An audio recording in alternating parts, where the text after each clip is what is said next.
Madam Mayor, it is now 5:30. Welcome to the City Council special meeting this Tuesday evening, February 21st. I now call this meeting to order. Madam Clerk, would you please call roll? With pleasure. Councilmember Hedges? Yes. Councilmember Lorraine? Here. Councilmember Newsom is stuck on a bridge and will arrive shortly. Deputy Mayor Diaz-Nash? Here. Mayor Lee? Here. We're excited to be here in person with options for those who choose not to be here in person to participate virtually. There are several ways to participate. For those attending in person, complete a yellow speaker request to speak slip and hand it to the clerk. If participating remotely, use the raise your hand feature in Zoom and you'll be called upon at the appropriate time. If calling by a phone, press *9 to raise your hand, and when called upon, press *6 to unmute. These options for public comment remain open and available until I close public comment period for each specific item. We'll begin with the first two items on the agenda, which will be a closed session. Are there any members of the public who would like to comment on this item before we convene to closed session? We have no speakers. We'll close public comment and reconvene shortly.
I can see him in the attendance, in the participant list, so. Patrice, my video is failing to open. I'm getting a message, failed to start the video camera. Please select another video camera. I don't have another one. I don't know why.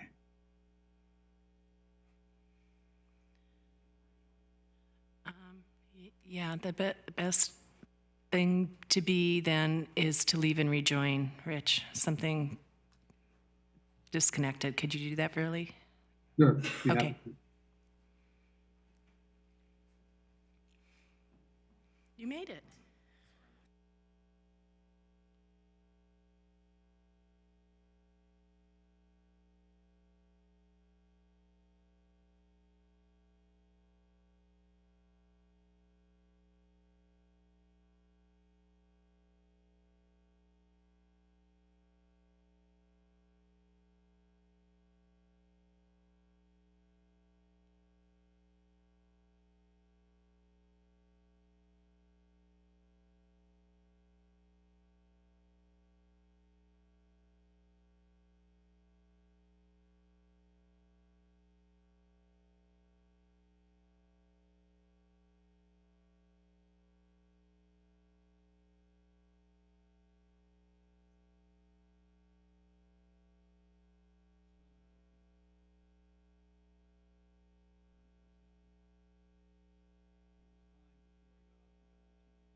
Continue to our second item of business, which is campaign contribution limits review. We have a presentation by our Deputy City Clerk, Martin McTaggart. Thank you, Mayor Lee. The item before you in this study session is our post-election campaign contribution limits review. During this presentation, I will be providing a brief background on the city's campaign contribution limits. I will also share some statistics from the campaign activities for candidates running for the November 8, 2022 general election. We will also be providing council and members of the public with an update to the city's campaign finance dashboard. And we will also share some updates in state law concerning campaign contributions. And finally, council will be presented with some options for considerations moving forward. Kicking things off with a little background analysis, in 2004, the City Council added Chapter 2.80 to the San Mateo Municipal Code entitled Contributions and Loans to City Candidate Campaigns. This established limits on the amount of the contributions that may be made to City Council candidate campaigns to $250 by an individual and $500 by an organization, as well as limiting the amount a candidate can loan to their own campaign to $15,000. In 2017, the City Council amended the limits by increasing the amount an individual can give to $500 and an organization up to $1,000. Section 2.80.080 requires that the City Council conduct a post-election review of the requirements of this chapter no later than 3 months following the certification of the results of the election, for the purpose of allowing the City Council to consider the ongoing appropriateness of the provisions of this chapter, including but not limited to the contribution loan limits established in sections 2.80.30 and 2.80.040. The City Council certified the results of the November 8, 2022 election with Resolution 142-2022 on December 12, 2022. And this slide shows a comparison of campaign activity between elections held in 2017, 2020, and 2022. This data is included within the agenda report for this study session. As the Council are aware, this analysis will not provide an apples-to-apples comparison of campaign activities for each year, given the transition to district elections in 2022. With that being said, Council will note that the total contributions received during the 2022 election fall within a relatively close dollar range to contributions raised in 2017, with an equal number of candidates running in that election. With the transition to district elections to be fully completed following the 2024 election cycle, we may expect further changes in the landscape of campaign finance activity. Here again, on this slide, Council will note the relatively similar dollar range of average amount raised by candidates in 2017 and 2022, with the average independent expenditure per candidate in 2022 reflects a 68% decrease of that of 2020, and the average in-kind or non-monetary donation decreased by 96% between 2020 and 2022. Moving on to the city's campaign finance dashboard. On March 1st of 2021, the City Council reviewed the provisions of Municipal Code 2.80, contributions and loans to city candidate campaigns. During the study session, with a broader intention to increase public transparency into candidate campaign finances, direction was given to staff to develop a candidate finance dashboard. The City Clerk's Office led an interdepartmental scoping exercise and created the campaign finance dashboard with a focus on the November 8, 2022 general election. To date, the city's campaign finance dashboard is the only campaign dashboard available within the County of San Mateo. And the dashboard is available on the city website, includes helpful disclaimers on what data is included and what data is not included. As of today, the dashboard has received over 1,700 views and 660 unique visitors. Staff received assistance from members of staff of the San Francisco Ethics Commission, the Oakland Ethics Commission, Netfile, Maplight, among others. I want to provide a particular word of thanks to the invaluable efforts and support provided by other city staff, including Jonathan Strange, who's on the team on the call here, Richie Pierce, Jennifer Forsyth, Samantha Weigel, and Rich Lee. While prior to the release of the city's campaign dashboard, this information was made publicly available, the value added by the campaign dashboard is an all-inclusive summary of campaign finance activities. This saves the user from individually poring over pages of complex filings and manually comparing filings against multiple candidates. Staff objective is to automate the campaign dashboard moving forward through an application programming interface in partnership with Netfile. And we're just going to go through a couple of slides here to preview the updated dashboard. The visualization here provides an overview of financial activities, including the dollar amounts being received and spent by candidates. Users are provided with user-friendly breakdowns of the type of transactions, including contributions, loans, limits, liabilities, and expenses. Another feature offered by the campaign dashboard is the ability for users to easily review the proportion of contributions by contributor to a candidate may receive contributions from. The type of contributors to a candidate for office includes individuals, committees, self-contribution, businesses, and others. The campaign dashboard also provides users with the ability to see the proportion of contributions provided to candidates by range and dollar amount, including small, which is under $100, medium being $100 to $499, and large contributions of $500 and above. A common inquiry regarding campaign contributions has been, where is the money being received from? The campaign dashboard provides users with both a bar chart and a mapping visualization of the contributions by contributor location. The locations include from within the city of San Mateo, the County of San Mateo but outside city limits, California but outside San Mateo County limits, outside California, and other locations unknown. Our campaign dashboard has provided users with a unique opportunity has provided us with a unique opportunity to present data through these visualizations, making content much more accessible. Excuse me. As mentioned, this recent iteration of the dashboard was developed to include independent expenditures, as seen on this screenshot here. The visual in front of you provides an overview of campaign-controlled expenditures and the reported independent expenditures. Our post-election summary dashboard also provides users with an analysis of cost per voter received for each candidate based on the total campaign expenses and total number of votes received. This can be seen on the second table below. Lastly, our dashboard provides a comprehensive overview of total contributions and expenditures during the campaign. Moving on to Senate Bill 1439, in September of 2022, the state legislature adopted SB 1439, which the governor signed in an effort to strengthen regulations concerning campaign contributions.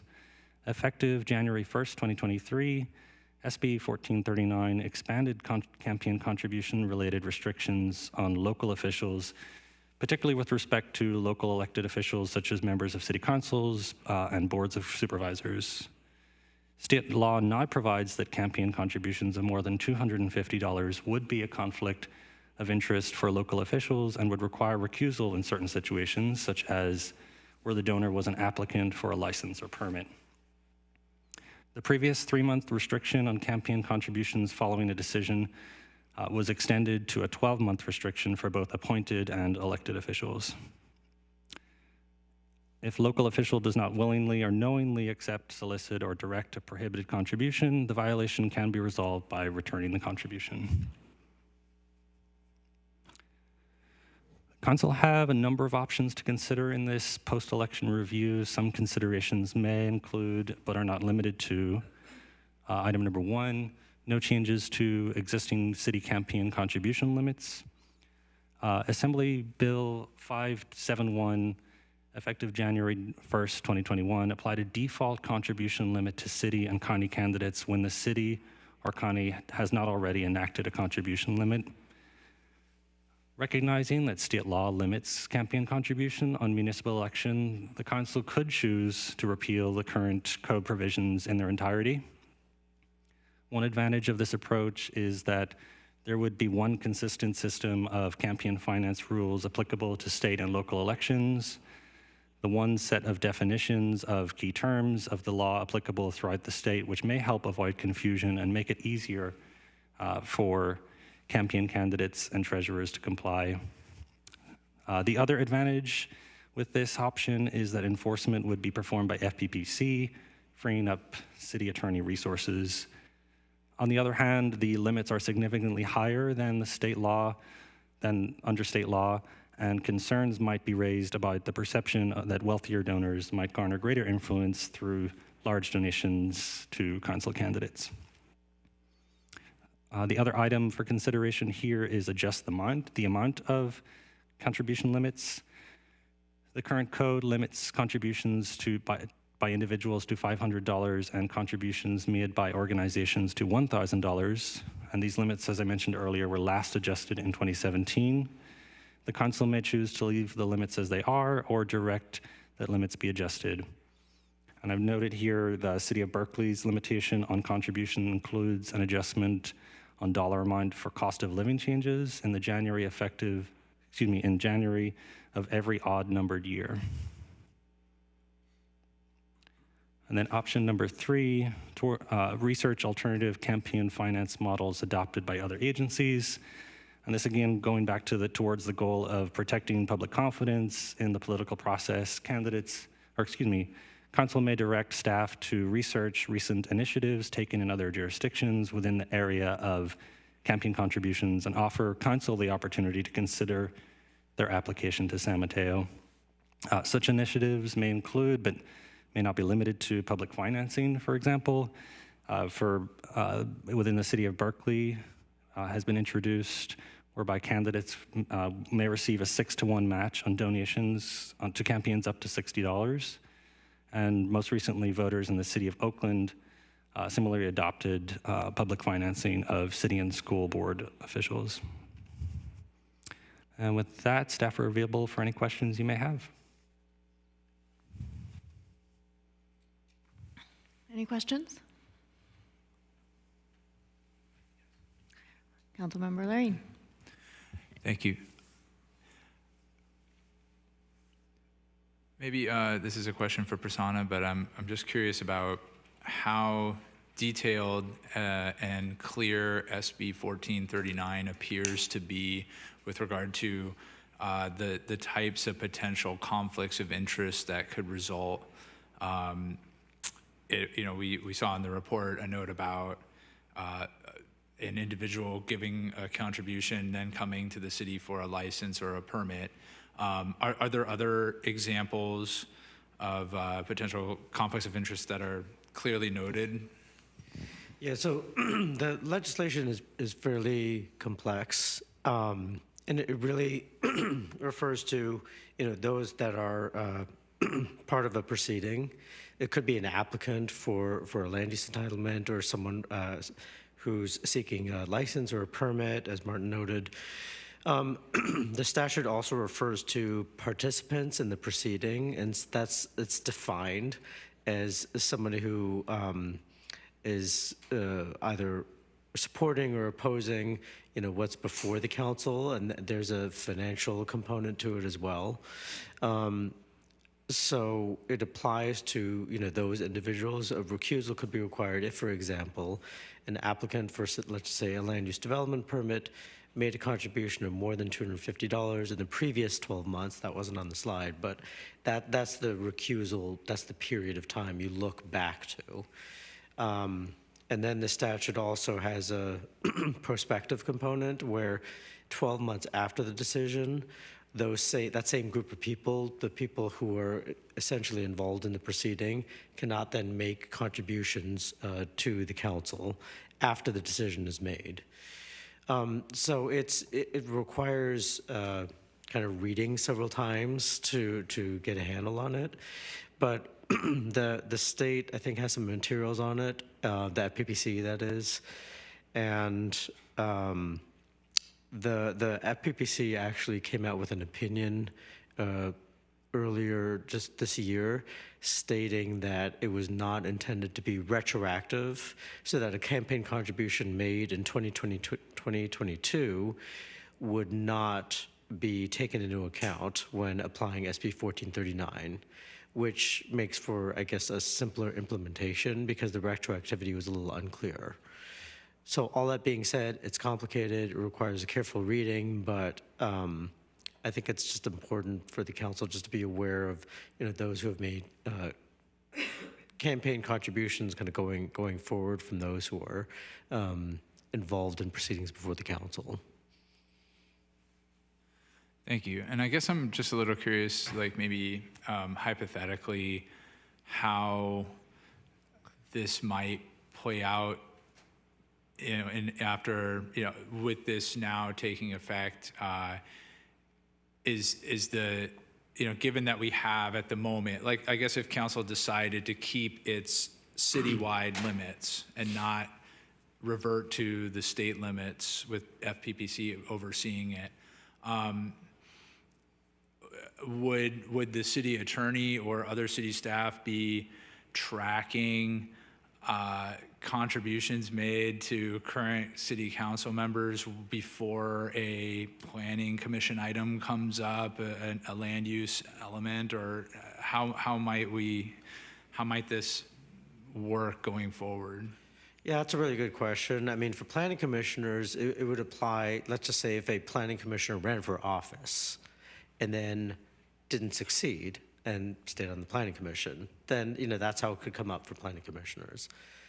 Previously, it should be noted, this statute did not apply to elected officials. So that was the major change to the statute, as I had previously informed the council.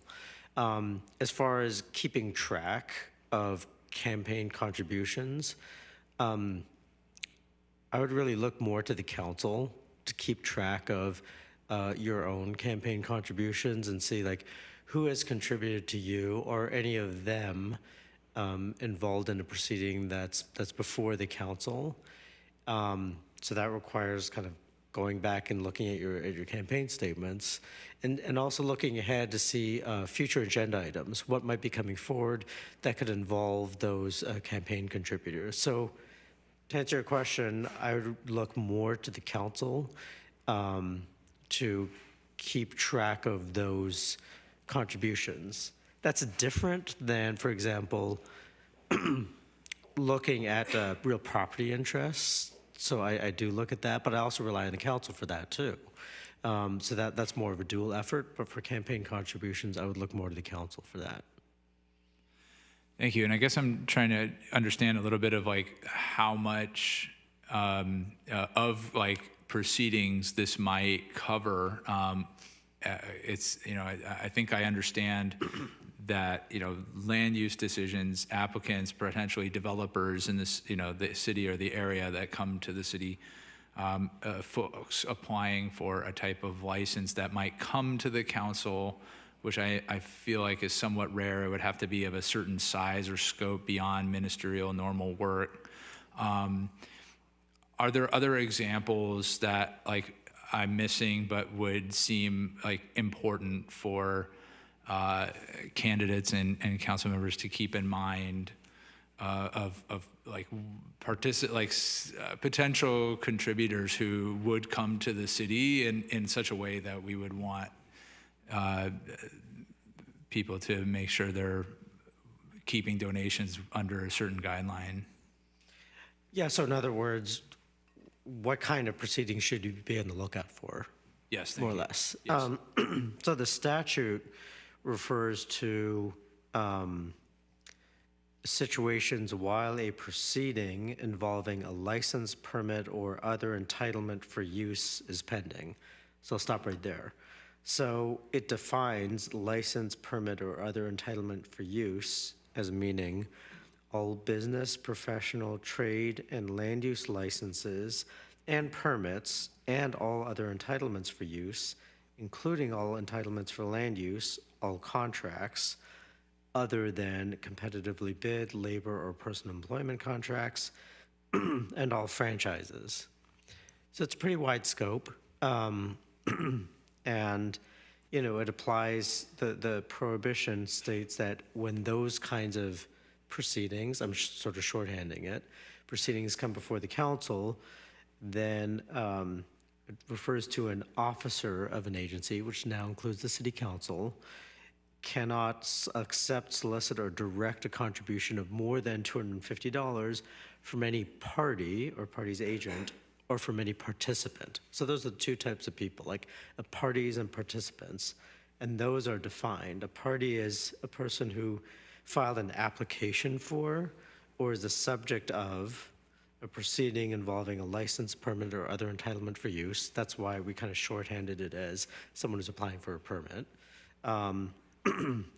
And a participant means someone who's not a party but who actively supports or opposes a particular decision and who has a financial interest in the decision, which is kind of defined further. That's probably enough detail for now, but you know, the kinds of proceedings are pretty broadly worded before the council, and you know, I think it'll kind of take some time to get used to what types of proceedings to look out for. I would advise the council just to maybe be overly cautious and say, you know, for anything that looks remotely like it could be the type of proceeding where one of your campaign contributors, you know, might be involved. If you have any kind of inkling, you know, just ask, and then, you know, we can help you. Thank you. Those are my questions.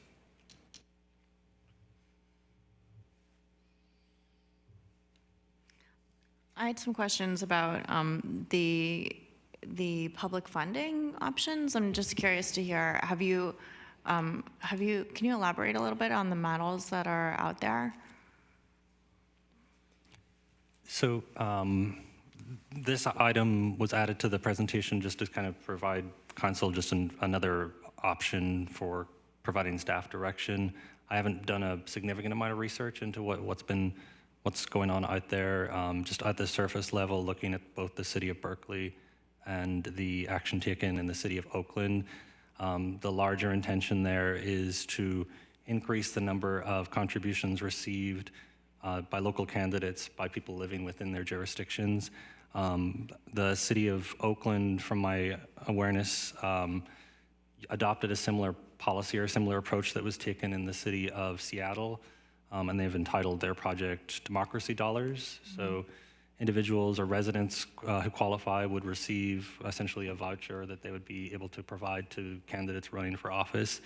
And again, without having done a lot of the research here, I understand that it has had, at least in the city of Berkeley, an impact on engagement and turnout and participation. People feel they have an opportunity to engage that little bit more. And candidates are being directed to seek finances from the residents as well as larger donors. Do you mind returning to the slide so that we can look at the geographic distribution of donations? Sure. Because, and I do want to just commend the incredible work of the staff in executing on this priority.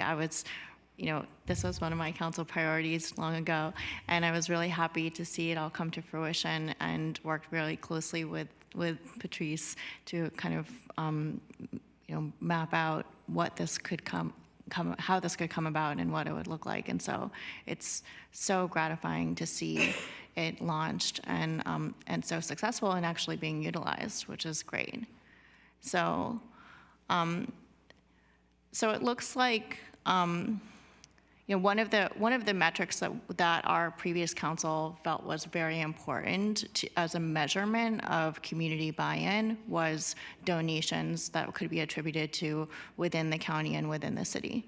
And so, it does appear that, outside contributions are still quite significant in the last election period. And so I am personally, interested in exploring what a model could look like, and get our arms around what the budgetary impact would look like as well, and the administrative lift. But I think that it's, as a overall goal of the city, when we talk about sort of lifting up civic engagement, right, and that giving democracy dollars having a direct impact in moving the needle on civic engagement and voter turnout, and also making campaigns more feasible, right? If you're not independently wealthy, or you're not, you're not running in the elite circles, that it's really hard to grasp raising $100,000 to run a city council campaign where you get paid less than minimum wage. So personally, I am interested in exploring that.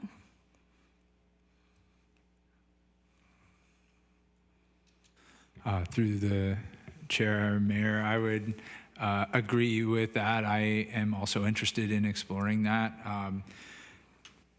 If we're at the portion where council gives comments on the options, I'll just, since I'm already talking, say I feel like I would not want us to repeal the existing campaign contribution limits in favor of the state limits.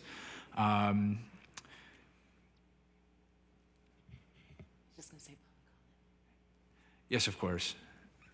Pardon me. I can hold the rest of my comments until after public comment. Thank you. Great. So yeah, I sort of was bleeding into the comments. So let's pause if no one else has any questions at this point. Okay, so then we will open it up for public comment. And after I stopped you, there is no public comment. Wonderful, and we will close public comment. Okay, back to you, Councilmember Lorraine. Thank you. And so to continue, I would just mention, as I sort of noted, I'm interested in number 3.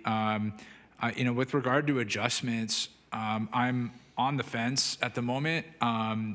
I'm concerned with the potential scope of SB 1439. And I think my initial inclination, so one of the things I'm personally, concerned about is candidates in the future inadvertently, raising, perhaps just like maybe not paying 100% attention to all the contributions and inadvertently finding themselves in a position where they later, should they win, have to recuse themselves from proceedings. And, I think if one council member found themselves and him or herself in that position, that would be one thing. But if multiple council members found themselves in that position, that could potentially disrupt city business. So with that in mind, I think I am, it would seem to me that we might be interested in considering shifting our contribution limits to help mitigate that and prevent against that. One example of that could be limiting contributions from anyone to 250 as just an example. But I can see how, I think given what the mayor was just mentioning about the difficulty in raising funds, particularly if someone is not in the elite circles, I can imagine that would potentially limit the ability of some candidates to raise a certain amount from people who may not find themselves involved in proceedings and would not really provide that kind of issue. So, at the moment, I sort of wonder if we might be able to take an opportunity, if a number of council members are interested in looking into more alternatives, perhaps we could stay that decision until the time at which we view those options and then weigh that together. I would propose asking possibly other cities in the area what they're thinking about doing in response to SB 1439, because this seems like a fairly fresh thing. And perhaps that could be woven into this follow-up item. And with a little more knowledge and thinking and chewing on this, I would think we might be able to arrive at a decision that we might feel more comfortable with. I have an idea that I think it's worth noting is that, when the packet is published the Thursday before, we really don't have a lot of time to read, digest, meet with all the constituents who want to talk to us, and also do due diligence on any potential conflict. And so, maybe there's a procedural change that can happen where if there is a land use decision that involves certain parties, that can be noticed in advance, and then we, who many of us who might be receiving contributions on a rolling basis, will have a chance to proactively review our contributions. And so I think that kind of solves for an administrative change or sort of an internal notification from our city attorney's office, I think might accomplish the same thing. In terms of lowering the contribution limits from what they are today, for me, there's a real downside in terms of the outsized role of independent expenditures that will be completely unchecked. And so I personally, I think we already have a lot of lobby money coming into our city in major decisions and elections. And so further limiting contributions, I think, would actually outsize their current influence, which I think is really contrary to what we want to see. One of the things, just in terms of equity, one of the policies that we were talking about way back when we were looking at different campaign finance reforms was a voluntary expenditure limit. And I think that should be on the table to consider, so that everyone can at least opt into an even playing field. We had some candidates that spent, under like $5,000, and some candidates that spent, how much did you spend? More. $71,000, I think. $71,000. So, and these are district elections, right? I raised. So I think that, there's really stark contrast and variation in how these elections are playing out. And I've seen voluntary expenditure limits be a, sort of a way of leveling the playing field. And so I think that that's worth putting on the table as a consideration. So let's see, can we run through the slides in terms of the decision points?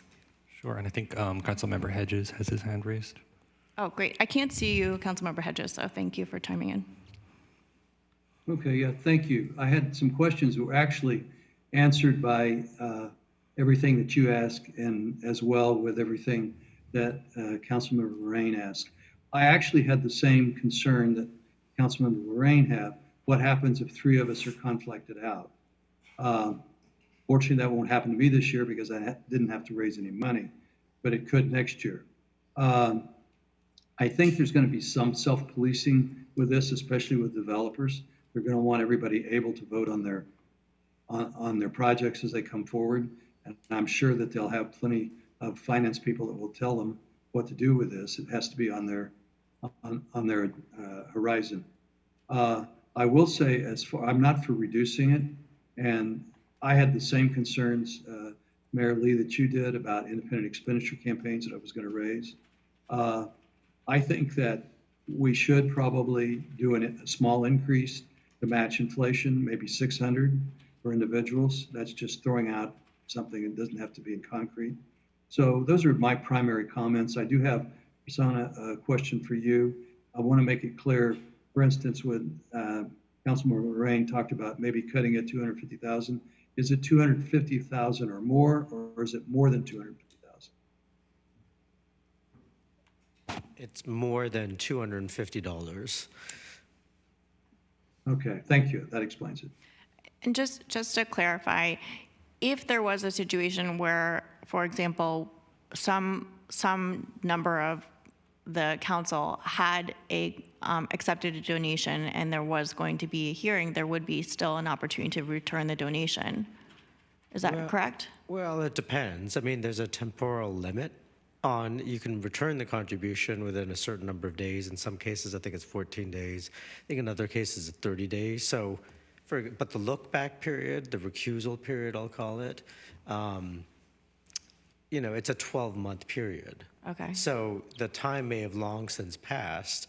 If a contribution was made on day 1 and then 30 days go by, or whatever the return period expires, then maybe 8 months later, the council is faced with a decision. Recusal may be required. But so I just want to answer your question, put that out there. But as to your request or suggestion about kind of advance notice, I mean, I think that can be pretty easily accomplished and attempt to address not only SB 1439, but just also other conflict issues too. For example, if you have a nearby real property interest, like, whether it's for the Planning Commission, City Council, or probably both, like here is some advance notice as to what some planned upcoming agenda items that, you will want to check as to whether or not you will have a conflict. The timing can always change, but, I think that's something that's not hard to do. And, I'm happy to work with the city clerk's office on that. Thank you. So, Through the mayor? Could I yes, please. make a comment? Thank you. I too agree with you. The campaign dashboard is fantastic. I mean, this is the way you make decisions. You see what numbers are, and you see relationships. And I've already had discussions with the deputy city clerk about how to improve the visual layout and the relationship of finances, because seeing the dollar amounts are one thing, but seeing what percentage of total it means, at least when you're looking at something quickly and you're not a finance professional, that's also great. But I think it's an incredible foundation. And I actually think the fact that so many people have used it shows that people will continue to use it. And the public will be our eyes and ears as well as we are. So I think that's an incredibly important thing. I agree with others on the council to maintain the existing limits and not increase them. I respectfully disagree with Councilmember Hedges' suggestion of increasing the cost of limit or of living allocation for the very reason that Mayor Lee mentioned, the fact that we have moved from district to district elections. So I think there's actually a lot of room to to focus on the amounts that are in place right now. So I would certainly be open if the rest of the council wanted to look at public financing options, but certainly for the immediate future, I would say let's keep the existing contributions and put even more resource into the campaign dashboard and educate the public so that they use it even more to, to understand what's happening. And just for clarification, was there a majority of council that was interested in including a look at the voluntary expenditure limits? If I may, through the mayor, I think that's already on the council's priorities, and it's currently in draft form anyway. So it's being worked on now. I don't think you need to give us direction again. Oh, okay. Thank you. Thanks for working on it. Good. One comment, if I may, through the mayor. Yes, please. I would be against public financing. I think it would be taken away from the city for badly needed projects. And so far, this system we have has worked pretty well with the campaign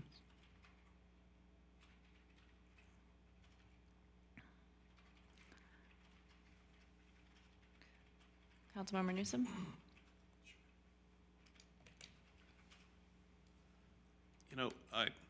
I'm on the fence with public funding. I hear both sides. I mean, I agree that it's taking it out of the city's funding that we could be spending somewhere else, but I also am concerned when I look at, now that we've moved to district elections, that it costs a tremendous amount, and it's very cost prohibitive to run for office. And I worry that, we're leaving people out and making people feel as though it's not an attainable thing that they can run, because I think I might have been the lowest winning person, and it was almost $30,000 that I raised. And if you had to raise $30,000 to be able to attain a seat, again, that's not the right verbiage, but it's just I'm concerned that we're not making it so that anyone who wanted to run for city council is going to be able to do that and find the means to do that. But as it stands, I think I support just sticking with what we're doing now. I think it looks great, Martin. I think I really like the dashboard, and it gives us a ton of information. But there's definitely work to be done and things to be looked at, I would say.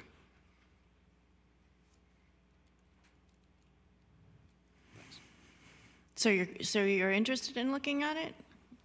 Yeah, I'm interested in looking at some alternatives and perhaps, what public funding would look like, just to kind of, float that balloon and see what it looks like. But for now, I think I would be in favor of sticking to what we have in place, because it seems to be working well.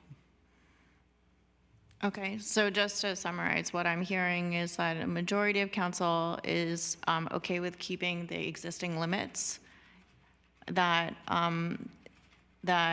we are majority interested in at least considering campaign finance models, and that's it. I'm good with that. Okay, do you have what you need from us? Yes, perfect. Thank you. Thank you. And I'm so proud of San Mateo to lead on this and first in the county to create a dashboard. And actually, I was in attendance at KQED where I met one of the directors of Common Cause, and I had worked with Common Cause to help advise on some of the policy for campaign finance reforms that I was then pushing during the priority session. And it was so satisfying to be able to say, look, we launched. And so he's actually taking our model and bringing it to other cities as an example. So what we're doing is again leading in San Mateo on really critical issues, and in making fair and free democratic elections more transparent. So thank you for your excellent work. Great. So